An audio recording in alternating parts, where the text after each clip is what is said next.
Tom Pelissero, frequent Rich Eisen Show guest host, back here on the show as Rich Eisen Show guest, period, from the NFL Media Group from New York City, where he's doing a very good job on the Good Morning Football breakfast table. How are you, Tom Pelissero? What's going on?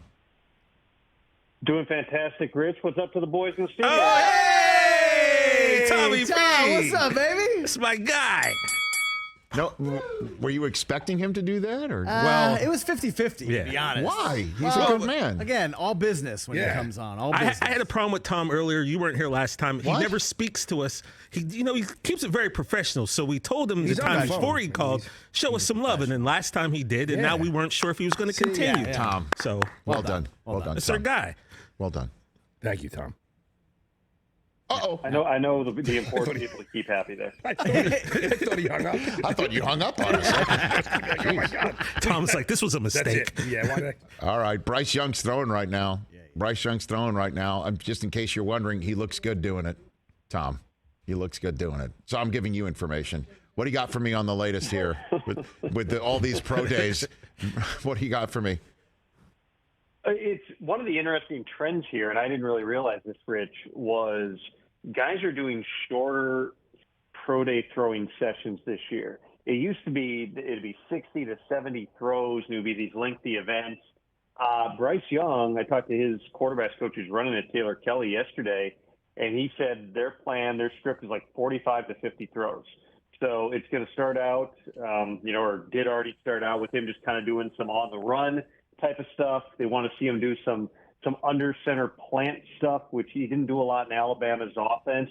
And then they want to get him into some of those show off throws, which is, as much as I think that everybody who watched Alabama knows Bryce Young can get the football down the field, there's always something that scouts and coaches are looking for in terms of when they see somebody live, when they see him in person, how does the ball come out of their hands? And you're looking at a guy who's 5'10" and an 8. He was 204 at the combine. He played like at 186. What does it look like when he's chucking the ball down the field? And so as much as you're not answering maybe some of the questions about tape when it comes to throwing in person, there are some of those things the teams try to pick up on. And so Bryce Young obviously being below the line in terms of height, below the line in terms of his frame and his weight, is going to try to show today that he's well above the line in terms of how he throws that ball. Well, a month ago, Tom, it was Bryce Young who was going to be the first overall pick as we were heading into the combine. And even with him not throwing at the combine, that gave you the sense that he's the first overall pick. That's what first overall picks do, is they don't throw at the combine. And then CJ Stroud threw at the combine. And then all of a sudden, Carolina trades up for the pick. And we're like, well, that's the prototype for Frank Reich, is CJ Stroud more than the height-weight conversation surrounding Bryce Young. Is that the general sense of things, or does Young flip the script with a nice pro day that we all expect? What do you think? Well, I'll say this for the Panthers. They're doing the same process with everybody. They came into Columbus with the whole crew intact, David Tepper, his wife, Scott Fitter, Frank Reich, Thomas Brown, Josh McCown. I mean, they brought everybody on that thing, had dinner with CJ Stroud. Went to his workout. They're going to bring him into Charlotte for a private meeting prior to the draft. And then last night they went to Tuscaloosa. The same thing with Bryce Young. I'm told they're going to bring him in for a private meeting before the draft too. In other words, whatever ideas they have going into this, they're trying to be open-minded, go through the process, make sure that they're making the right decisions. I mean, it really comes down to the entire package with these guys. It's not just the size and the arm strength. It's the intangibles. It's how they are in the room, and they're getting a lot of personal time with them away from the field. I think that at this point, it would be a big surprise if Anthony Richardson somehow ends up being the number one pick. I think at this point, it would be a surprise if Will Levis ends up being the number one pick. That really narrows it to two players. But again, things can change over the coming month here and the weeks, and especially with the owner and the GM and the head coach all in the room and a completely new staff. It's a fascinating type of a dynamic here, knowing that there's four quarterbacks who quite possibly are going to be first round picks, top 10, top 20 type of picks here. And it also has that trickle down effect where you got Houston at 2, you got the Colts at 4, you got other teams like the Raiders that potentially at some point could draft one if the price is right. All these parts are interconnected, and it's also going to impact, can the Cardinals put number 3 up for bid at some point? Is there going to be a market to come up and get another one of these guys? It's the whole league. It's not just the Panthers. They just happen to be sitting at the top of the board. So if Air Tepper doesn't make a stop tonight in Lexington to take Will Levis to dinner, then we know Levis is out of the running. Is that the way we got it for tonight? You want us to start calling around steakhouses to see if the Teppers have a party of 20 somewhere for a steakhouse tonight? I'm pretty sure we'll know by tonight that they're going out to dinner with Will Levis. Again, they're trying to make this process the same for everybody. Mm-hmm. But sure, I mean, I think that all that stuff matters. I mean, there's been times in past years, too, where somebody would go to every pro day except the guy that they're going to draft. So there's not as many smoke screens when you're sitting there at number one, but I fully anticipate all these guys are going to go through the car wash, which also, by the way, they did this last year, too. The Panthers brought in all the quarterbacks last year. I want to say they had like the sixth or ninth. I want to say it was sixth. And they still did this. They brought everybody in. Right. They spent extra time with them. They didn't end up taking one up there. They waited until the third round and took Matt Corral, but they wanted to fully vet everybody in case. And that comes from, Scott Fitterer was with John Schneider in Seattle. Schneider, for years, even when he's had Russell Wilson or when he was in Green Bay with Aaron Rodgers, Brett Favre, he's always gone to every top quarterback throwing session just because you want to know what plays in the league, because you want to know if all of a sudden there becomes a possibility 3 years later that Drew Lock's available in the trade, and you want to think back to what you thought of him at that time. And I think that fits kind of that same mold of you fully examine everything. But right now, I think it's, the difference is it's pretty obvious that they're taking a quarterback at number one. We just don't 100% know who it is. Yeah, the Panthers took Ike Ekwonu in last year's draft, 6th overall for their offensive line. He's going to end up protecting whoever they draft this year. The Raiders at 7 had a pro day workout chat with Bryce Young. I mean, walk me through the thought process there. Is that due diligence in case Young could be possibly available 3rd overall after the Texans choose 2nd, and then they can make a trade up to go get him? Like, walk me through why something like that happens, as reported by our colleague Mike Garafolo this morning. I heard the Raiders were also doing extra work with CJ Stroud. I think that they're another team that's in that position of wanting to make sure that they go through the entire process. I'd be surprised if the Raiders end up taking one at the top of the draft, because if you look at the details on Jimmy Garoppolo's contract, it really locks him in for 2 years here. Now, you could also say that if year one doesn't go great and if you happen to have the right quarterback fall into your lap, then you could move on from Jimmy. Somebody else will pay him that money. So all those things are possible here. But, I don't think that you look at Jimmy Garoppolo either and say, well, we've got the quarterback for the next 10 years. The reality of his career is he's won a lot when he's been out there, but there have been plenty of times he's not been out there because he's had injuries.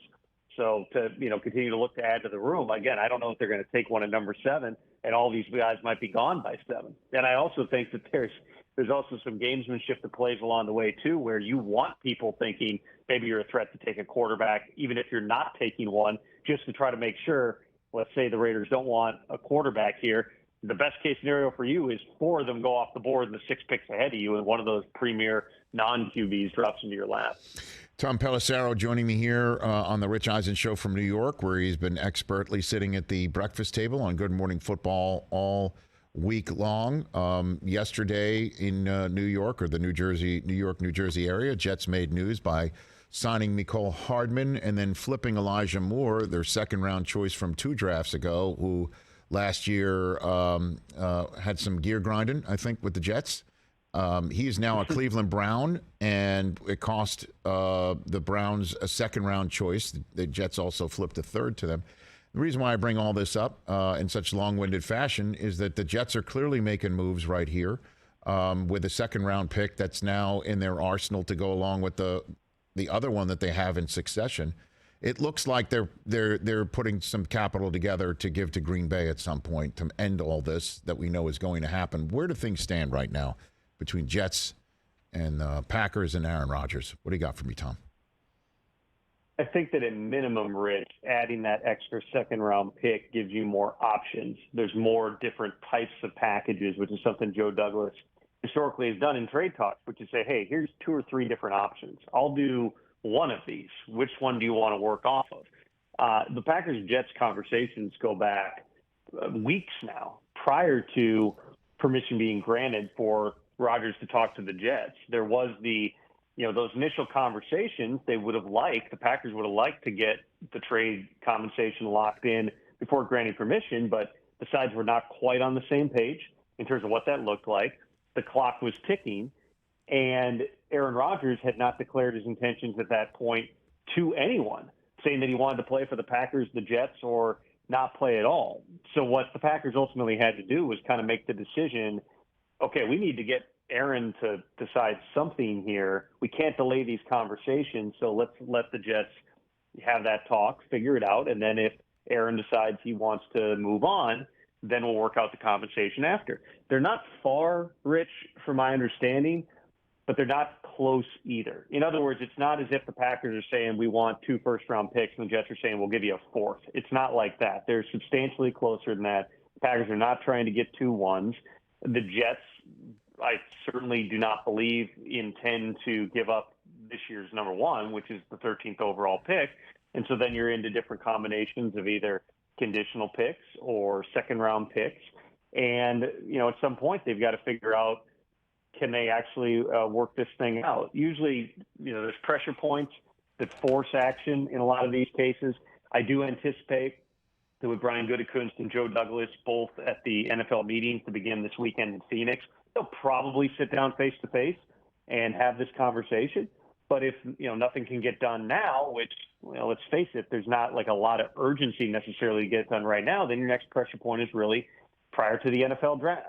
And if the Packers want to pick in the 2023 draft, they have to do it by Thursday or latest Friday of draft week. If you get beyond that, then now you're into kind of this nebulous territory here where it doesn't really matter to the Jets if Rodgers is on the team prior to, any time before training camp, because he can fly everybody out in June, just fly out all the skill guys and work out with them in California. That's not a big deal. It really comes down to in training camp, and then as you get close to the regular season, you need them on the roster. And the Packers are going to have to make the decision here. Do you, run that risk of going beyond the draft and getting draft capital out into 2024? I wouldn't think the Jets would want 2025 picks because for all they know, Aaron Rodgers wanting to be a member of the team in 2024.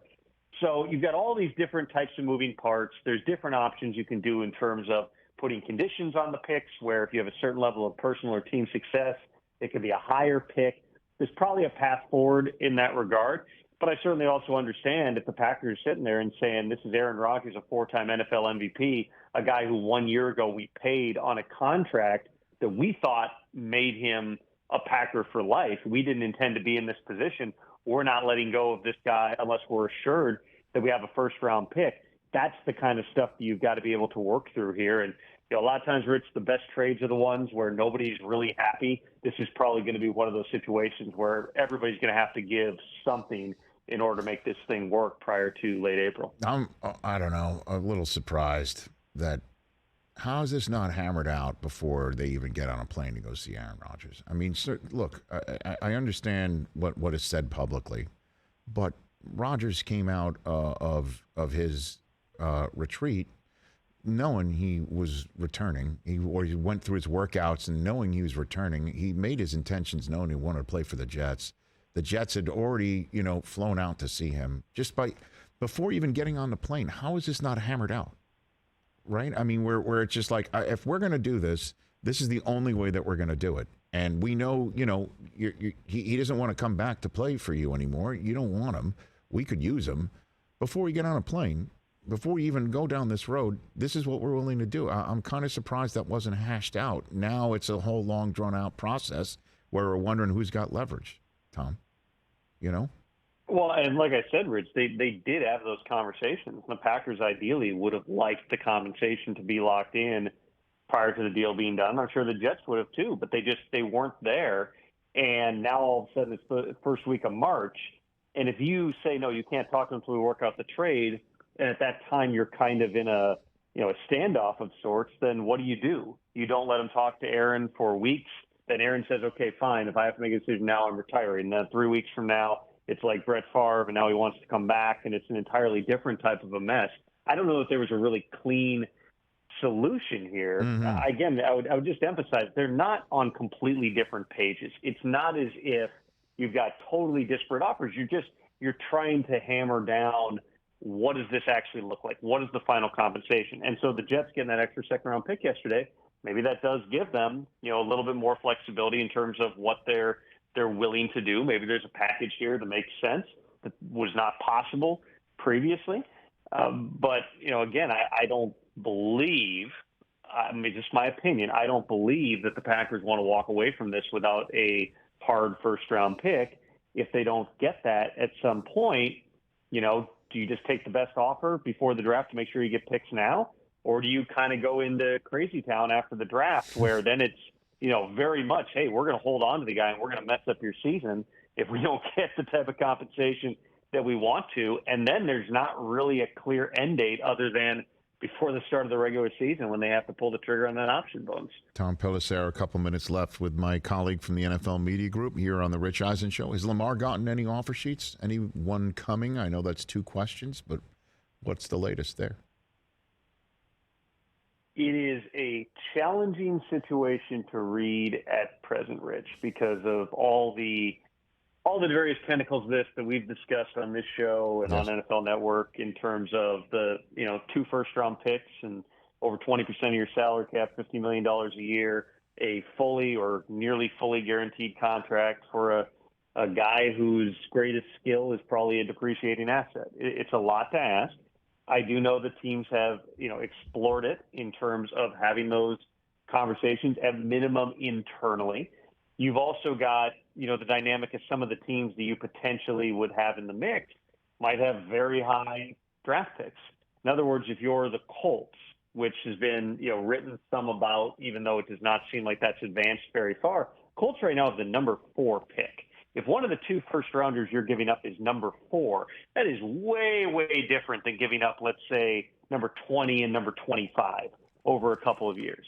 So if the Colts, again, this is all hypothetical, if the Colts wanted to be involved in this, you'd think they'd probably be looking to trade down before they'd be willing to entertain doing an offer sheet. It depends on so many different factors right now. And with Lamar, he just in terms of we'll see what happens in that interview or whatever that's coming out, but he's, in terms of his social media posts and whatnot, he seems decidedly unbothered, which makes sense because he was willing to play for $1.7 million and $23 million over the past 2 years that no agent would have ever told him to go do.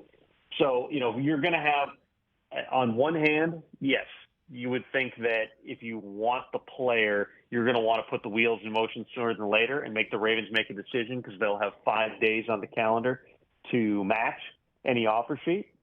But if you're sitting there on a high pick and you're thinking we need to get a good player now to help out this team, maybe you kick the can down the road, do that offer sheet after the draft. He can go all the way until I believe it's the Tuesday after week 10, Rich. That's how long Lamar can string this out. He can sign an offer sheet that late. And then at that point, if nothing happens, and in the world where he's like, you know what, after playing for $32 million over the last 2 years, I'll give up $20 million just to sit until mid-November here, then he's got a choice. Does he come back at all? Does he try to play the down the stretch of the season or just continue sitting out, give up the other $12 million, and try this all again in 2024? I don't know if there's a great history for players sitting out an entire season, whether it's Deshaun Watson or in a different position, Le'Veon Bell, and coming back and playing well. Football does not generally lend itself to that type of layoff. But one thing we know about Lamar Jackson is he is not going to be boxed into doing the conventional thing. Literally everything that he has done, everything that he is doing is unconventional. And I would expect negotiations, if any, with the other 31 teams to be just as unconventional as we move forward. Hey, man, next week's annual meeting, the owners' meeting, is going to be lit. I mean, with this, the last 2 conversation topics, or all 3 of them on the table front and center with the owners and the general managers and coaches all there. I mean, that's going to be something else next week. Well, and the question about Washington's ownership and rule changes, that's quite a bit. I look forward. Rule changes will be a big deal too, and I believe the competition committee's rule change proposals should be coming out in the next 24 hours here. We'll see in terms of the review stuff, which they have never liked to do, the suggestion of automatic ejections for certain personal fouls, which they definitely don't want to do. There's a lot to, the roughing the passer stuff. There's a lot to dig into, and that's definitely going to be one of the the driving storylines next Monday and Tuesday. Well, look for my call, Tom. We'll get you back on if you're so willing. Appreciate the time. Thanks, Rich. Yeah, the fellas say hey. Thanks, Tom. Later, brother. That's Hey, Tom. Tom. That's Tom Be well, Pelissero, brother. everybody, right there. There you go. Catch the Rich Eisen Show every single day on the Roku channel, 12 to 3 Eastern, for free.